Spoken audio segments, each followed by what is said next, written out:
Nous allons aborder ici la notion de tableau croisé. Alors les tableaux croisés, c'est quelque chose que vous avez certainement déjà rencontré et on va voir une étude un petit peu approfondie de ces tableaux-là en classe de première. Donc en définition, c'est quand on fait dans une étude d'une série statistique ou d'une expérience aléatoire, quand on s'intéresse à deux caractères différents de la population. Par exemple, on va s'intéresser, dans l'exemple que l'on va prendre, à la qualité d'un élève, c'est-à-dire interne, externe, demi-pensionnaire, et au sexe de l'élève, fille ou garçon. On pourrait aussi travailler avec les groupes sanguins, ou on pourrait travailler avec les groupes sanguins A, B, AB et O, et avec le facteur Rhésus. Voilà, ça veut dire qu'on s'intéresserait à deux caractères de la population. Alors dans ces situations-là, quand on a deux caractères, on peut représenter la situation par un tableau croisé d'effectifs. C'est-à-dire, on vous a peut-être appelé ça aussi un tableau à double entrée. Et dans les tableaux à double entrée, comme ça, ou dans les tableaux croisés, on a quelque chose qui est très important, c'est que chacune des cases va correspondre à l'effectif d'une intersection. Alors on va voir ça sur un exemple, ce qui sera beaucoup plus parlant. Alors, un exemple, j'ai pris donc, comme je vous ai dit, la répartition des élèves d'une classe d'un lycée, et voilà la répartition, voilà donc notre tableau croisé. Vous voyez bien que ici on a la qualité de l'élève, donc interne, demi-pensionnaire, externe, et ici on a le sexe, fille ou garçon. Alors comment est-ce que ça se lit? Eh bien déjà il y a quelque chose qui est important, c'est que chacune des cases, je vais prendre ce 9 ici, donc exemple de lecture. Exemple de lecture.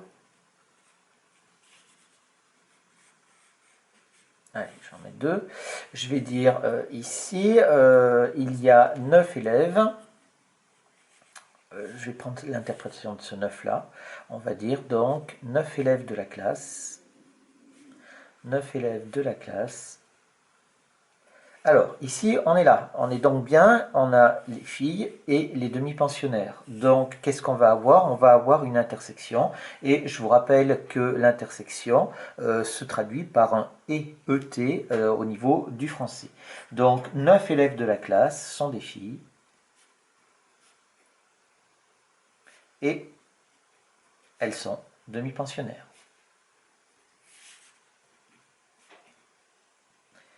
Voilà comment est-ce qu'on peut lire ici ce 9-là.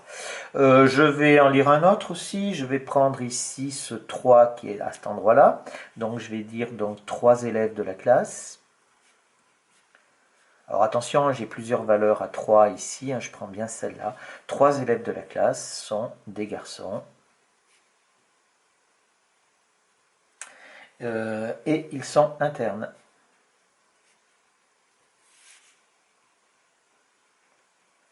D'accord, on va faire une petite remarque ou deux, c'est que aussi, on dit aussi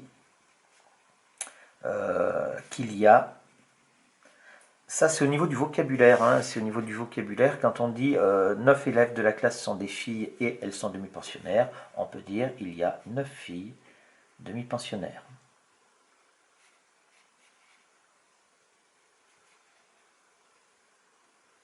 Quand on écrit quelque chose comme ça correspond à une intersection. C'est-à-dire qu'on prend un élève qui est une fille et qui est demi-pensionnaire, mais le « et » n'est pas marqué, c'est des choses que l'on peut, qui sont permises par la langue française.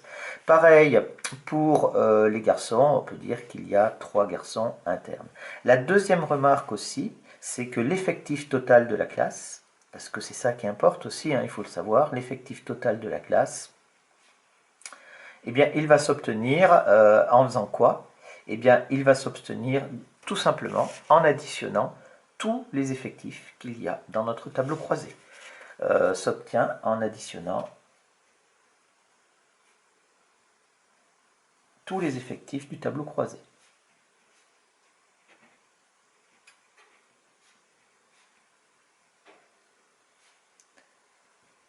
Alors ici, on a donc l'effectif total qui est égal donc à 6 plus 9 plus 3, plus 3 plus 6 plus 3, ce qui nous fait donc est égal à 30 élèves dans la classe. Voilà, ça c'est le tableau croisé. Alors attention, ces tableaux croisés, vous voyez que je les ai remplis ici avec les effectifs. On va faire une remarque qui a une importance, c'est qu'on aurait pu remplir ce tableau avec les fréquences ou les probabilités, puisque vous savez qu'une probabilité correspond à une fréquence et inversement, suivant le cas où on se place. Si on se place d'un point de vue statistique, on parle de fréquence, si on parle de proba, alors c'est les probabilités bien évidemment. Et chaque case va donc correspondre à la fréquence ou à la probabilité d'une intersection. Donc si je calcule les fréquences ici, j'ai besoin bien sûr de mon effectif total qui est donc de 30 élèves. Donc si je prends 30 élèves ici, quand je calcule pour les filles externes, j'en ai 6 ici. Je vais donc avoir ici 6 sur 30. Ce qui va me faire, au niveau du calcul, ça va me faire est égal à 0,2. Pareil ici, je vais avoir 9 sur 30, ce qui va me faire est égal à 0,3. Je suis avec les fréquences, donc si je suis avec les fréquences ici, j'obtiens un nombre qui est toujours compris entre 0 et 1. Là, je vais obtenir 0,1, je marque le résultat indirectement, ici 0,1, ici aussi, 0,2 là et 0,1 là.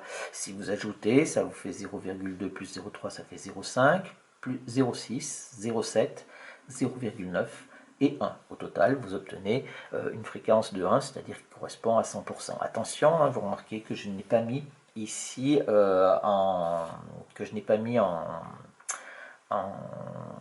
pourcentage. Donc c'est quelque chose quand même qui est assez important. Ici, donc, si je veux lire ces choses-là, j'ai noté les événements. Si je prends avec les probabilités, je prends E, l'élève est externe, D, l'élève est demi-pensionnaire, etc. Et on obtient par exemple au niveau de la lecture, eh bien, je vais dire que la probabilité donc de F inter D, donc c'est ici une fille demi-pensionnaire, donc on est à l'intersection des deux, et ça nous fait est égal à 0,3. D'accord? Alors là, je parle en termes de probabilité, mais j'aurais pu prendre en termes de fréquence aussi. Si je prends la probabilité de E inter G, par exemple, E inter G, alors je prends les externes qui sont là, garçon, j'ai ici, ça nous fait donc 0,1. La lecture est directe. Attention, ici, attention, ce tableau ne permet pas de calculer, par exemple, la probabilité de E, c'est-à-dire que c'est quelque chose qui n'apparaît pas. Alors vous savez très bien ce qu'il faut faire, c'est-à-dire qu'il va falloir faire les totaux, et bien ça c'est ce qu'on va appeler ensuite les calculs marginaux. Alors on va y passer après, je vais quand même mettre autre chose ici, on évite d'utiliser les pourcentages.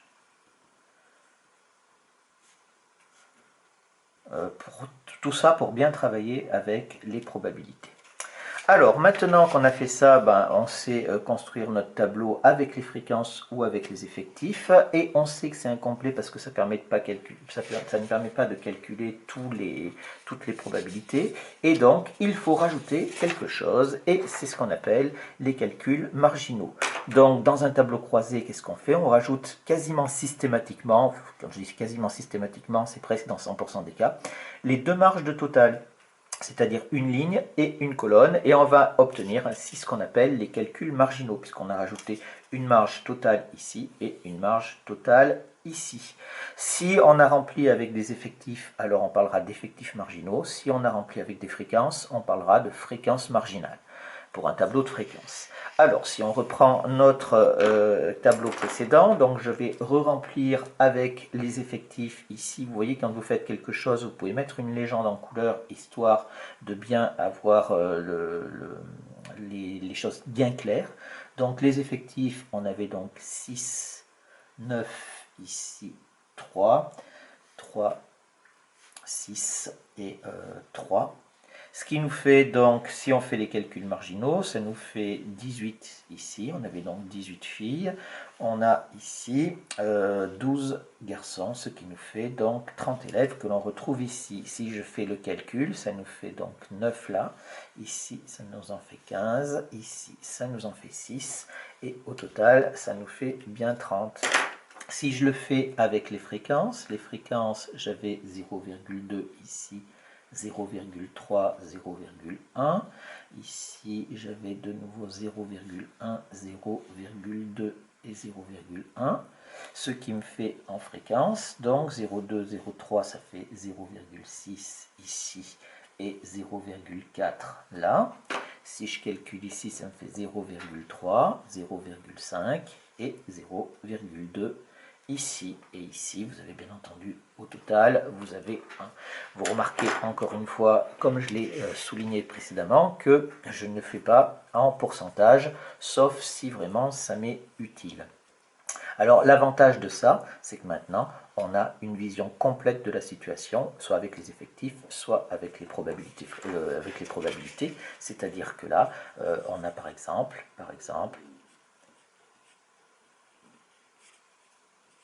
on peut maintenant calculer la probabilité de E que l'on ne pouvait pas faire et qui est directement dans le tableau, puisque la probabilité de E, eh bien, je l'obtiens ici, c'est donc est égal à 0,3. Et c'est quelque chose qui est très simple. Ici, je peux prendre aussi la probabilité de G, c'est-à-dire d'avoir un garçon, ça va être égal à, si je prends un garçon, ça nous fait 0,4 dans le tableau.